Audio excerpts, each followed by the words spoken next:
I really count it such a privilege and a blessing when I get to do life with equal-minded people.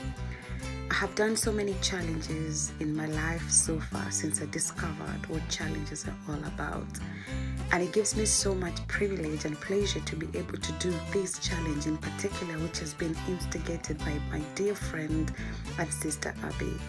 It's a moment where we are calling ourselves for 30 days just to unlearn so that we can learn new things. As I'm thinking about day one, which happens to be the 1st of April, is the beginning of the week. Day one is the beginning of a new month, 1st of April, which gives us that opportunity to be able to reset, to be able to do things that we know very well beyond doubt are setting us through the next quarter and as well as through the next phase of this year. And so on day one, there are simple things that we'll be doing. I've already mentioned we're doing an intermittent fasting challenge. I will personally do 16-8, but you can do whatever that you want to do. And in this moment, what I love you to do on day one is just look around your house for any temptations and try to get rid of those temptations. And then number 2, spend some time and think about what you want to get out of this.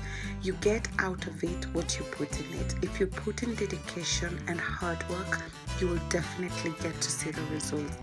At the end of the day, what you put in is what you get out. So try to ask yourself, why do I want to do this challenge? I always say you have 7 levels of why.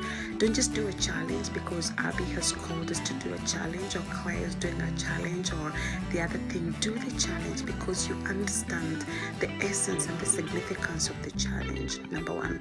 Number 2, remember there's going to be that time where you're not eating. What are you going to replace that time with? It might be worthwhile replacing it with things like exercise, but also replacing it with things like reading, keeping yourself busy so you're not tempted to start looking out for food. Then once you've finished fasting, that's where the temptations come in. And I'll talk a little bit about how to deal with the temptations as we go along. It's a journey of commitment. 30 days is not an easy days, and that is not short. It's quite a while to commit yourself, but I'm believing and I'm trusting as we're doing it together, we'll be able to look back at the end on the 30th of April and see the shifts and the changes in our health. Weigh yourself if you have to, but if that becomes a discouragement, don't do it.